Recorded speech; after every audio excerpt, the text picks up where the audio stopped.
Hello! Welcome to a new video and a new series. The series does not yet have a name. I was going to call it A Conversation With, then I was like, that feels like it really rings a bell. So I looked it up and I was like, oh yeah, because it's Philip DeFranco's podcast. So not gonna steal that name. I was thinking maybe what it's like or what it's really like. I don't know. Comment below. Let me know suggestions for a series title for this new series where I'm gonna be having conversations with my fellow disabled creators, as well as my disabled friends who have varying disabilities outside of just blindness, because I can talk to some of the issues that happen in the disability community at large, but for the most part, I can only talk about my journey as a blind woman. I wanted to be able to amplify the voices of other disabled creators who definitely deserve more of a spotlight, more following than they have, even though they're killing it already. I want to just spread the love and show you guys more of what this disability community has to offer, both as disabled creators as well as just some of my friends behind the scenes who don't necessarily make content but are super dope people that you deserve to and need to know about. Also, I really want to interview somebody who also has retinitis pigmentosa, so you can hear a different side of the same disease, because as I always say, disability is a spectrum, and even when you have the same disability, you don't have the same disability experience. So I really just want to share different voices and different experiences and have fun conversations, and you will probably see me get really excited and really animated, and I try my best not to jump in or cut people off, but sometimes I do, because I just get excited when I speak to other people and they say something that resonates with my soul, because it is so few and far between that I have those experiences where I can talk to somebody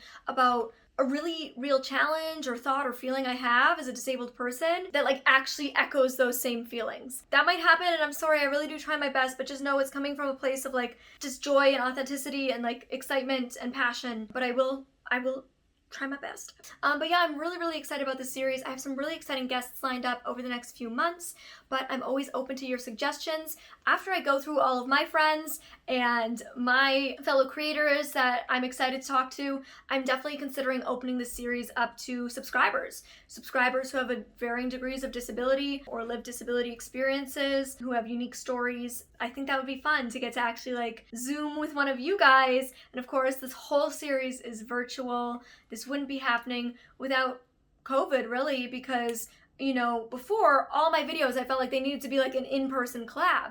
But now I'm oh wait, there's totally ways to do it virtually that are really fun still. And most of my disabled friends don't live near me here in LA, so this is really fun, and this series wouldn't have come to life without COVID. So I guess that's one good thing that's come out of this whole pandemic. But yeah, I'm really excited to talk to such a freaking beautiful soul. Her name is Lolo, Miss Sitting Pretty, and here's the conversation that we had.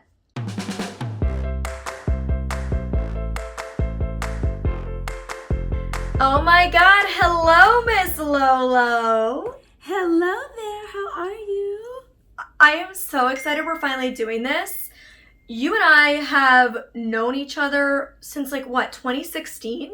I feel like that's probably right around the time, because I started my channel in 2015, so it was shortly after, because we were at VidCon. That's where we first met in person. So yeah, I think it was 2016. I know, and we've been talking about collabing since then, but at the time I didn't live in LA, you were in LA, and then it's so funny, the closer you are to somebody, sometimes the harder it is to actually make time to see them, because you're just I can see them whenever, and so it just never kind of happens. But finally, wow, COVID is what made it happen. Here we are. Ironically, because of COVID, where you're supposed to be social distancing and not being in contact with people, is the time that we're actually able to get in contact with each other. Exactly. We're all oh wow, I'm not flying all over the place, off at event to event to event. I'm here, I have time, we can connect. And you and I already did a live stream over on my Instagram. I think it was for Juneteenth, right? It was on Juneteenth? Yes, it was for Juneteenth. Yeah, and that was really great. I super appreciate that. Oh my God, that was such a good conversation. I feel I just want to do it all over again, which is exactly why I wanted to do this here on my YouTube channel to kick off this new series of mine. Yay.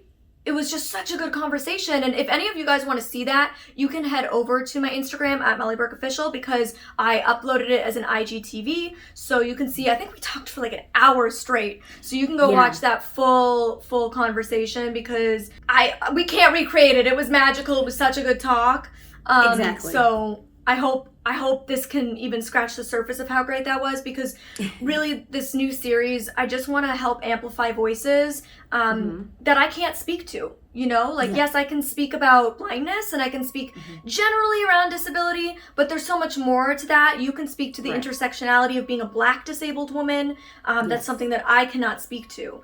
And you can speak to being a woman in a wheelchair, being a woman whose diagnosis is terminal. There's so many things that you can speak to that I just can't even begin to try to talk about. And so I'm really excited. I also think, like, you're so freaking great. Like, you're so sassy. You're such a queen. I love your queen energy on all of your posts. You. And I just feel like you need, like, more exposure. More people need to know Lolo Sitting Pretty exists.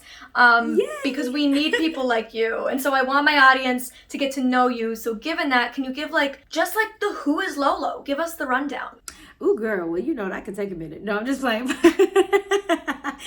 But no, so I am Lolo. I started a YouTube channel called Sitting Pretty in 2015, where I was just documenting my life as a woman in a wheelchair, because a lot of the times people always ask me, like, oh, how do you stay so positive, and how do you do this, and how do you do that? So I was like, I'm just gonna make me a YouTube channel and explain all of these things so people can know. And so a lot of my topics vary from sex, dating, and relationships to how to make your home accessible, to travel tips and fashion tutorials and all kinds of things. And so as my YouTube channel started to grow, I started getting other opportunities. So that's when the opportunity to star in my very first film called Give Me Liberty came about. And you go, girl. So casual. Thank you, girl. To star in my first film. I know, it's still kind of awkward to even say that, but that was just like a journey within itself. Like, it was the very first film I ever in life acted in. Thankfully, I was nominated for a Film Independent Spirit Award for Best Supporting Actress. And then I was modeling. I still do a lot of modeling for Tommy Hilfiger Adaptive, Zappos Adaptive, and a whole array of other campaigns that I've been a part of. And so now I'm just kind of continuing to build my brand. I have a talk show that I host on IGTV, which Molly will be a part of too, called The New Narrative, where I speak to other fellow people with disabilities about how they are creating a new narrative about disability lifestyle and the disability community. So I've just been trying to, very similarly, just amplify voices, talk about disability in a way that is authentic to our lives and not the same old ableist inspiration porn gaze that is always attached to who we are, which is so annoying. Preach. But I wanted us right. I wanted us to have those real conversations. And so between the content on YouTube or social media, on Instagram, and in various ways, I'm just always about the representation and the inclusion of it all. No, and you totally keep it real all the time. It's something I've always admired about you. I know my audience can already feel and see the queen energy that I'm talking about. Like, yes, I love your authenticity. I love everything about you. Like, every time I hear you talk, every time I speak with you at a panel, I just, like, you make me smile. Because sure, we've lived very different experiences. You're a Black woman, I'm a white woman, you're in a wheelchair, I'm blind.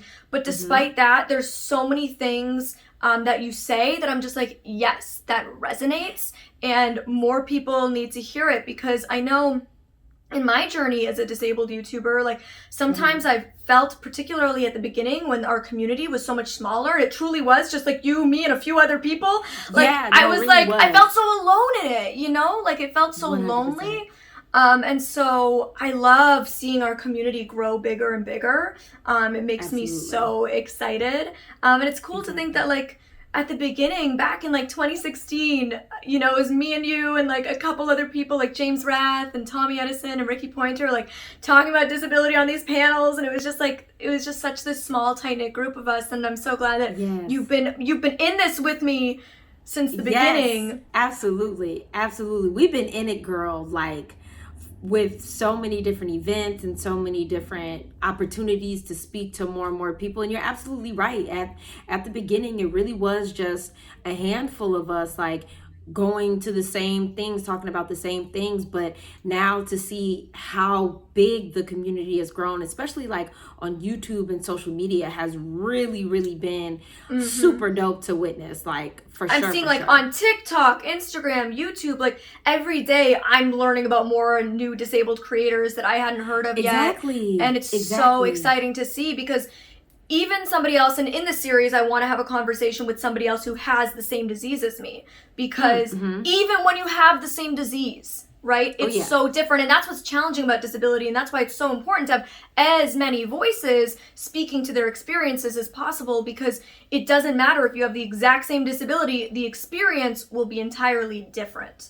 So the more voices we have, the better, the more education. So I want to hear, because like I said, you're a Black woman who's disabled, and there's a lot of intersectionality there that I'll never have to experience or live through, and I want to hear about how that has shaped your experience in life. You know, in the earlier part of, you know, newly becoming disabled, because I was a person who gained my disability when I was 14, being diagnosed with ALS, which is still up in the air, but that's a whole other conversation. Nonetheless,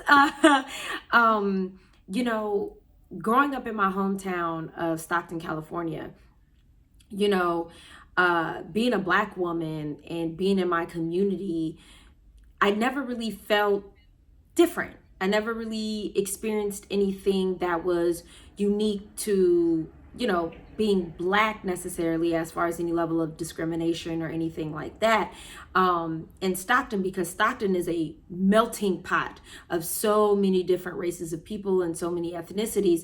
So when I was back home, I never really felt any different. I didn't feel any uniqueness in that way. But when I moved to Los Angeles, that changed a lot. It was, you would think that with LA being such a melting pot within itself, there's still such a large city.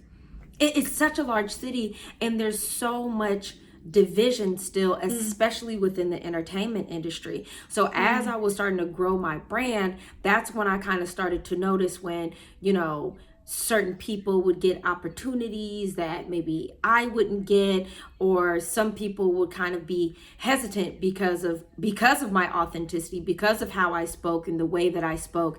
You know, people were kind of intimidated to talk to me. You know, I would find out later that that was the case. You know, the whole time I'm like, what is the problem? But, you know, I find out later that that was the case. And so, you know, it's been a very interesting journey. I mean, just, you know, dating in Los Angeles is hard for everybody, but I think specifically, you know, being a Black woman in LA trying to date as well, and then you have a disability, it's like a hodgepodge of BS.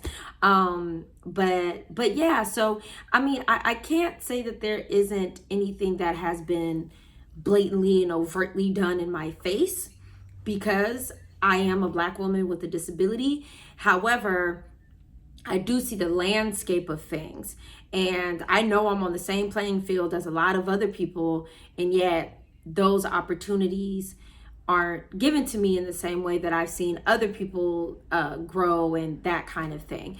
But luckily, it's starting to, from what I've been witnessing, things are starting to change in a more positive light, where inclusion is like the thing everyone wants to do. And so those opportunities are starting to happen for me again. So I just like to be grateful for it all, no matter how it comes. Absolutely. I'm curious, I know we touched on this a little bit in the IGTV we did, but I want to talk a little bit more about it here. Has there ever been a time in your life where society has made you feel like you need to like lean in more to one part of your identity and hide away or pull back from another side of your identity? Yeah, you know, I actually was just on a panel where we were talking about that. Sometimes you do feel like you have to choose, like, do I choose to be the Black woman and advocate for Black women's rights, or do I advocate for disability rights?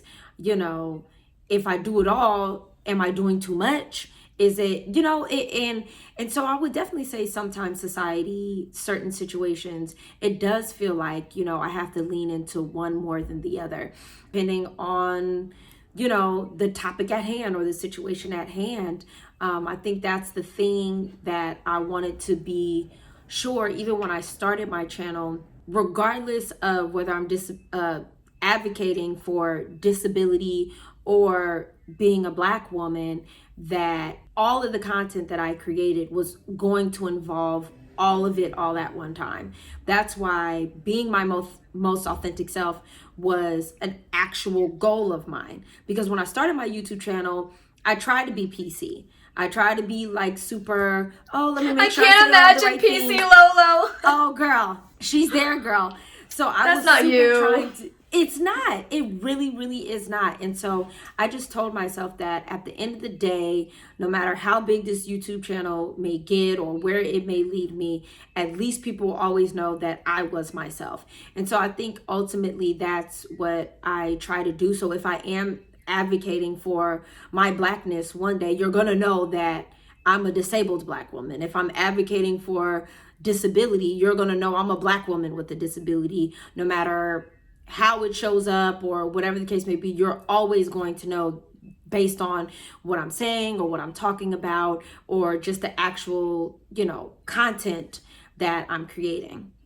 I have, because you're saying like you always make sure that people know, regardless of what you're advocating for, that you are both, that both encompass who you are and are both big pieces of your identity and what shapes and forms how and why you make choices and what you do and how you live and how you interact with society. I have the ability, I feel like I can like pass as able-bodied, right? And it's like, there's pros and cons to that. Like I recognize times in which looking able-bodied, looking like a sighted person can help me face less discrimination. But it's interesting because there's also other times, particularly working in the entertainment industry, where I and or my team are told, oh, well, like if we put her on a billboard, nobody will see she's disabled.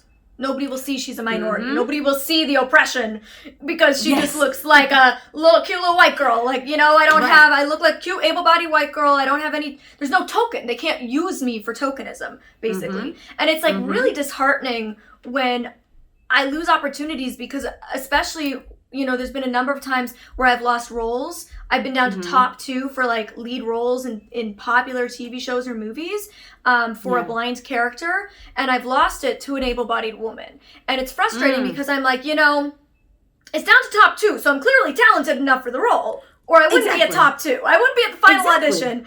And so for you to give this to a sighted woman who will bring less authenticity to the role than I would have is just incredibly insulting and puts us back even further.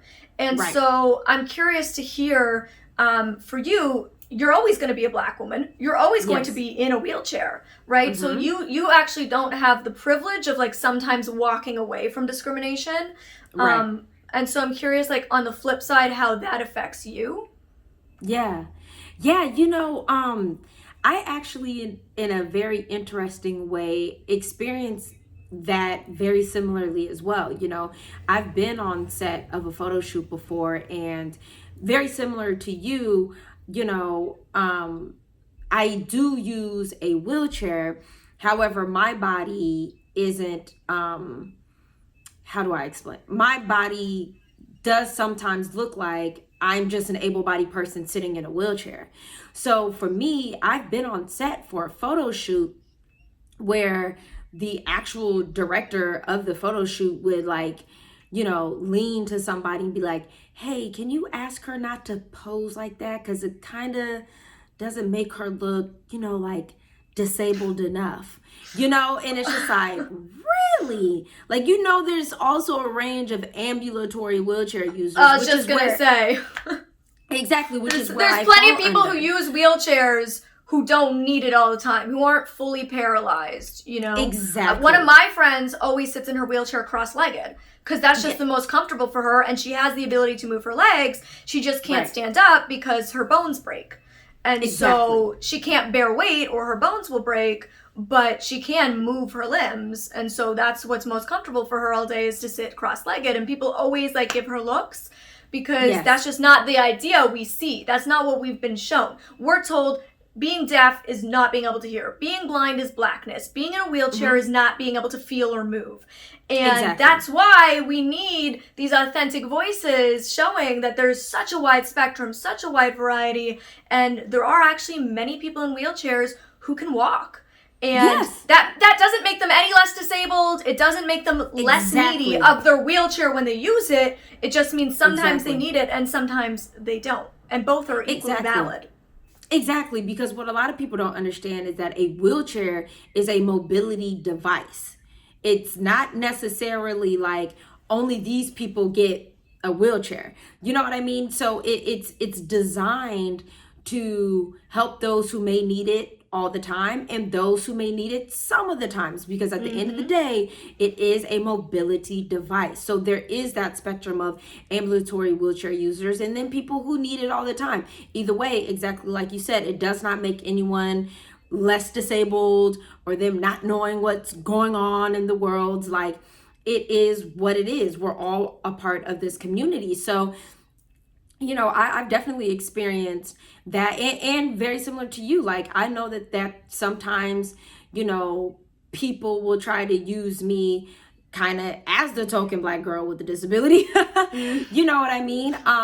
But, you know, even though I know that is happening, for me, the bigger picture is what matters to me, which is the representation and inclusion of it all.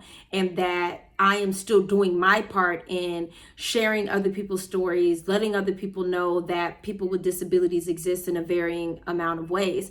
And when it comes to entertainment, you know, that whole hiring people who are able-bodied to play disabled roles is really, really, really insulting. You know, like I've been saying lately, is like, until Hollywood makes it an even playing field for everybody to play the roles that they want. If I can be opposite Michael B. Jordan in a romantic comedy, that's something I've been putting out in the universe. Just gonna put that out there. Love that for you. You see what I'm saying? If I can play opposite Michael B. Jordan in a romantic comedy, you know, as well as the doctor on a show or the villain in a Marvel comic or whatever it is, then sure, let all of us play pretend. But given the fact that that's not the case, when roles for people with disabilities come up, those roles are so few and far between to begin with, because we know we're not going to be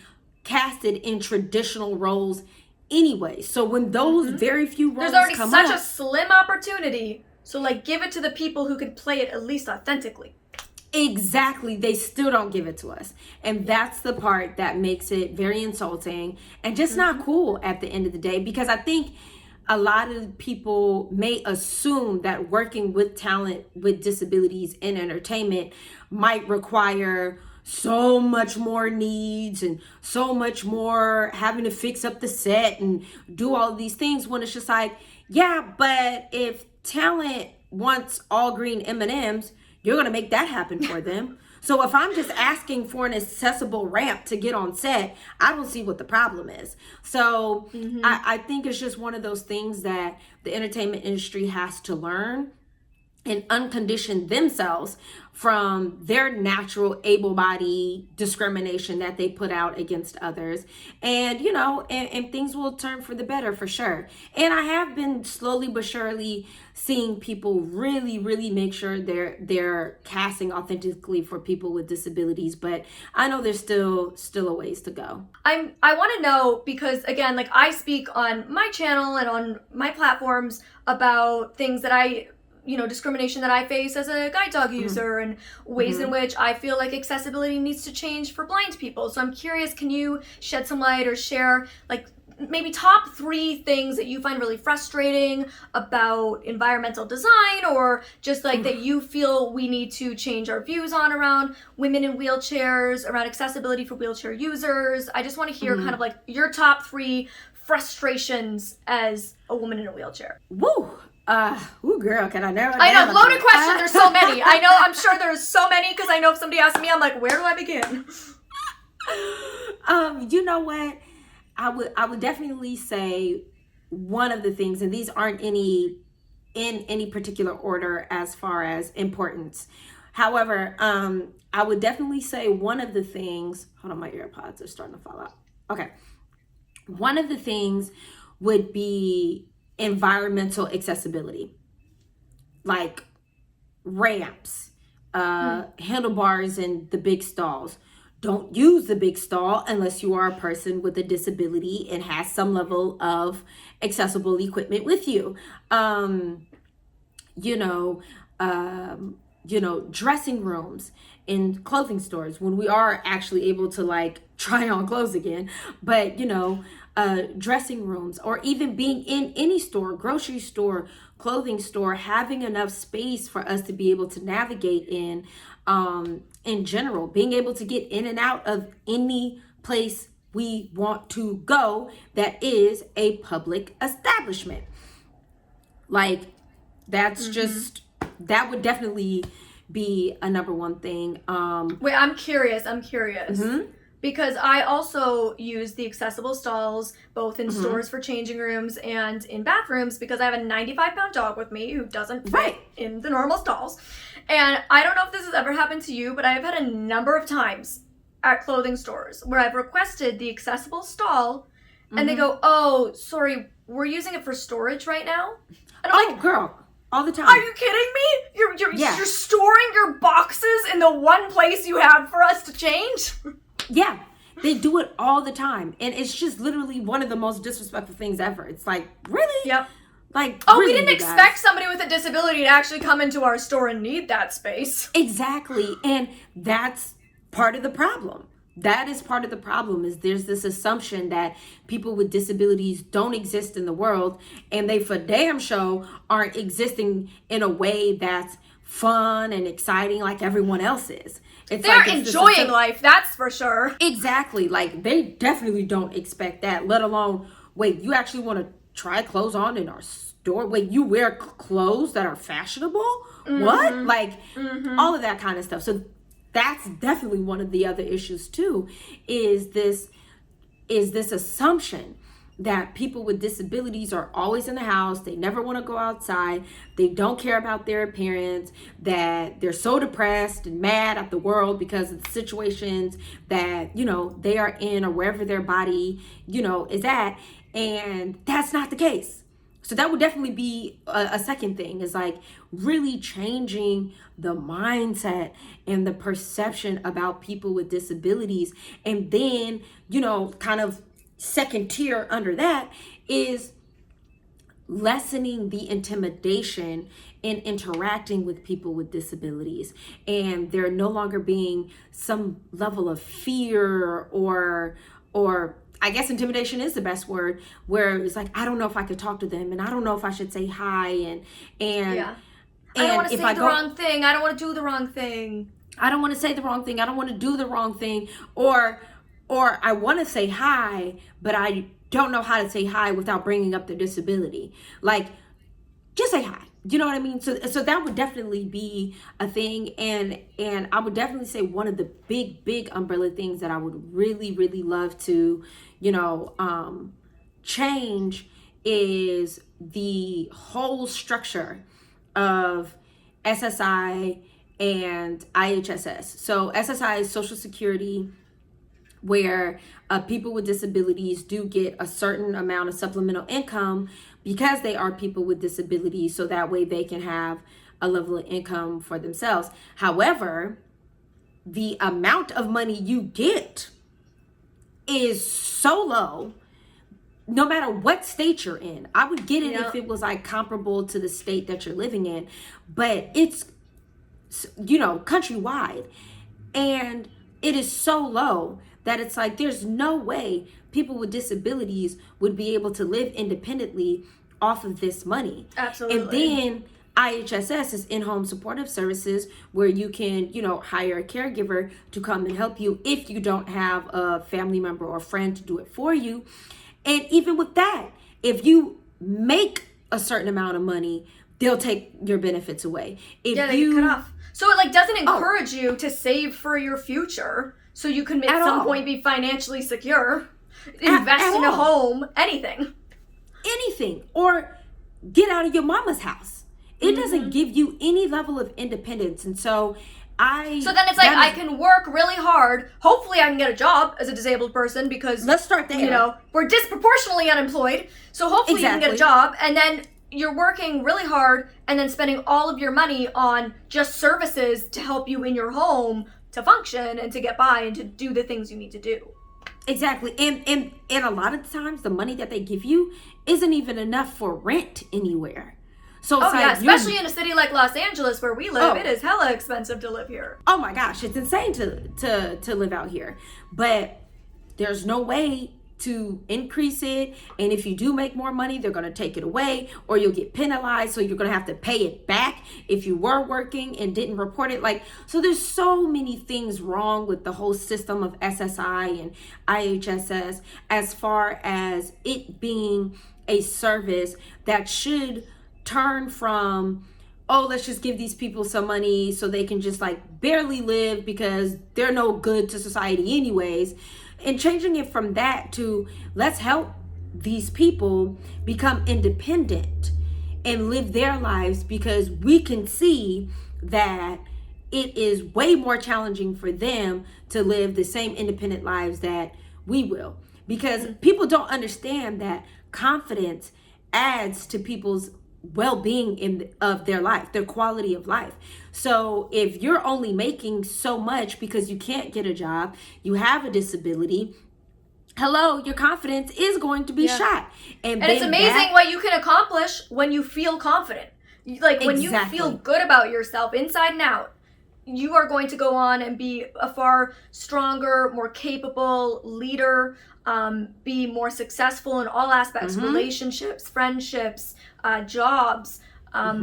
So confidence, it truly is so key. And I agree. That's why it frustrates me the way society views disability, and that a lot of people do view it as something we need to cure. Because it's like, okay, well, if we're all being told as disabled young people that we need to be cured or changed or fixed or healed or whatever phrase you want to use, but it's not actually, it's not medically possible, how the hell are we ever supposed to feel like we can move on to like just love and live and be happy and successful and capable, confident people? We're not. It's like, it's just all so skewed, and it's so wild. I was surfing on YouTube on my phone the other day, and this video came up about a guy who went blind after a cosmetic procedure he had done on his eyes.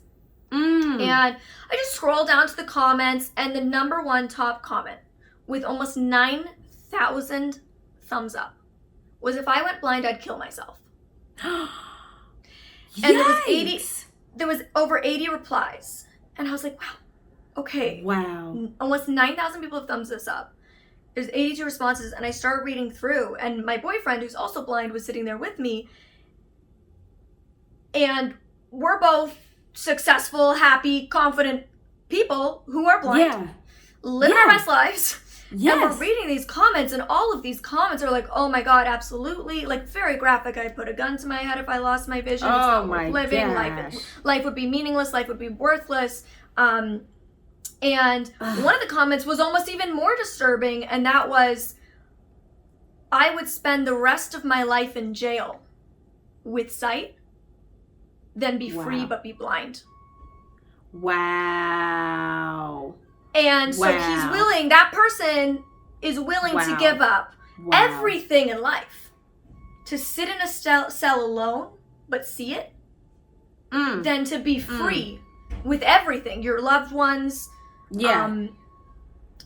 and be blind. That is so disturbing on so many levels to make a statement like that, because first of all, I know for a fact that person has never been to jail before, because jail is no joke. I know people who has been, trust, it is no joke. So first of all, that whole statement just within itself is disturbing on so many levels, because people don't even understand the effects being incarcerated has on people when they do get free. But that's a whole other that's the blackness side. So but that is so disturbing on so many levels. It was really, like, no pun intended, it was very eye-opening for me. I was like, wow, people really still think this stuff. Like, this is very real. And there's that's young the part blind that's so people who unfortunate. maybe see that, like, who aren't where we're at, you know, who aren't where Adrian and I are at, in that, like, we're happy, we're capable, we're confident, we've moved on, we've accepted our circumstance, and we're making the best of it, and we're doing what we can in life. The amount of people who have maybe read that comment thread who are new to blindness, and I get it, I wanted to kill myself when I went blind. You know, I understand, but it's like, I would hate to think that there's newly blind people or people who have not gone to the acceptance side of their disability journey, who see that and are like, you know what, you're right. And there was this one comment in the thread that was the most privileged comment I had seen. And it was like, I agree. Being able to see and being able to walk are essential to my lifestyle. Yes. And I was like, how privileged of you. Yeah, like, and that's the part that needs to change, man. That's what I'm saying. That's the part that needs to change. That people, like, we've got to learn this shit in school, like grade school and up, like, because that's the thing that a lot of people don't realize about disability.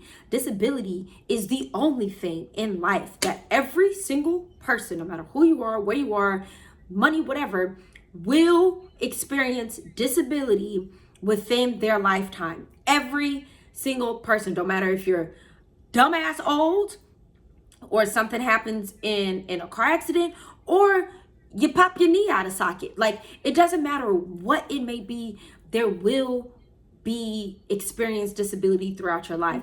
And so just this notion that life can't go on because of disability is so fucked up backwards. To me. It's so backwards.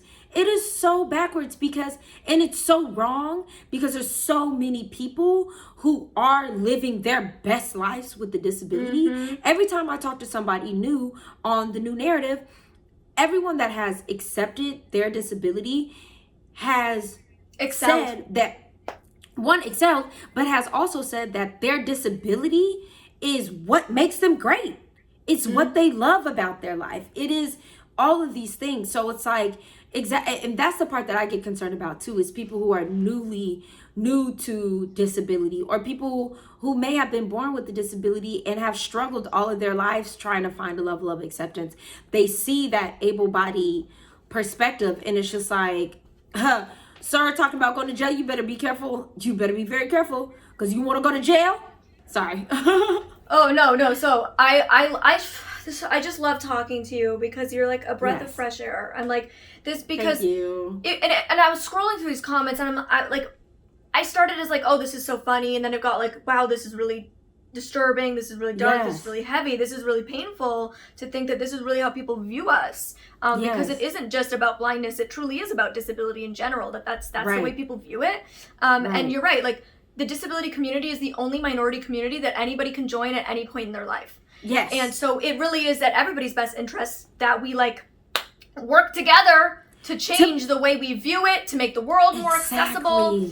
Exactly. And exactly. So life doesn't have to feel so scary if it doesn't work in the way that you pictured your life to be. Like, people can see, like, if this were to happen to me, like, I'll be okay. Like, you know what I mean? It's one of those things. And a lot of times people with disabilities are like, I don't even want to be able-bodied anymore. Like, I know for me, I'm like, yo, when you get to that acceptance end, you're good, you know? Like, once you accept it, it's like, this is just life now, and life's good.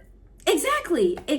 And that's the part that people don't know. And yeah, it is something that collectively as society we need to change, like, ASAP. So I know that you kind of mentioned earlier that like your ALS diagnosis is like maybe a little up in the air, but can you explain, just for anybody who doesn't know, before we end this out, I have just a few more questions.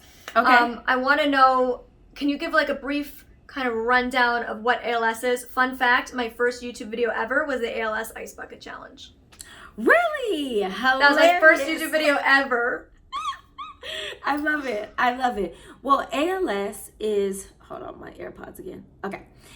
So ALS is a neuromuscular disease. Basically what happens is, the way the body works is your brain sends messages to your spinal cord that tells your body to move. Obviously, this is all happening with us without it being conscious of it. So what ALS does is it ends up attacking those messages in the spinal cord, so the body never gets the message to move. And when your body isn't moving, that's when you start to lose muscle mass and muscle strength. And then over time, that's when they say, that's why it's considered a terminal disease, because over time, your body will kind of just shut down in a way. So that's essentially what ALS is. The statistics say the life expectancy upon diagnosis is 5 to 7 years. So it's actually a very rapid disease that happens to people. And, luckily, thank God, if it is the right diagnosis, I have surpassed that expectancy I think almost 3-4 times over now at this point, because I was diagnosed at 14 and I'm 33 now, and I still have the ability to ambulate and move and live, pretty independently. So that's just essentially what the disease is, and that's why there's question around my diagnosis, because I am in such a great space, having had the diagnosis for so long. So I just always, keep a positive mind. I keep my relationship with God very tight, and I just keep making things happen. I just keep living life. That's all I can do. That is my favorite explanation ever. I keep my relationship with God very tight. That is how I am going to explain my spiritual journey from now on. I keep my relationship with God very tight. Yes, you have to. It's imperative to. You have to. Whatever God you believe in, just having something to believe in was certainly one of many things on my recovery journey. Yes, that was very helpful. 100%. Me too. Spirituality, God, universe, law of attraction, all of those things. Literally right now, I have 4 candles burning, intuition candles. So it's real for me. Love that. All about it. And we're bringing that Michael B. Jordan collab your way. Come on, fam. We got to make this happen for Lolo. You deserve this. You deserve this, girl. Exactly. I feel like we've talked about so much, and truly, we could keep talking for hours. I know everybody on my channel is just going to fall in love with you. So other than your handles, I want you to give a shout out to all your handles. But also, other than that, what is one final thought or message you would like to leave my followers with? Yes, so all of my handles on Instagram and Twitter, it's at It's Lolo Love, ITSLOLOLOVE. On Facebook, it's facebook.com/sittingprettylolo. You can visit my website, sittingprettylolo.com. My YouTube is youtube.com/ I think it's Sitting Pretty or Sitting Pretty. No, it's Sitting Pretty Lolo too. YouTube.com/ Sitting Pretty Lolo. And yes, definitely please follow me. Thank you so much, Molly, for this. And I would say kind of final thoughts to everyone on your channel is to just know that disability is something that can be embraced. It is something where you can still live life beyond whatever your disability may be. That life still goes on and it gets good even with a disability. So I would just say, everyone, stay dope, stay authentic, be you all day long, because that's the only thing that you can be. I love you so much, Lolo. I love you, Boo, so much. Guest number 1 on the series. And comment below any more questions you have for Lolo, and maybe we could do a follow-up episode. Girl, you already Let me know. Just send the call, girl. You already know. All right. Thanks, Lolo. Thank you. Bye. I hope you guys had as much fun watching this as I had filming it. Thank you so much to Lolo for doing this with me. Once again, make sure to hit that girl up over on all the social medias because she's such a queen. I love her so much. I'm so grateful to have somebody like her in my life, and I'm so excited to introduce you to more of my friends and fellow disabled creators as this series continues. Don't forget to let me know some name ideas or suggestions for the series down below, and click this video for more disability related content and this for some fashion related content. See you guys next time.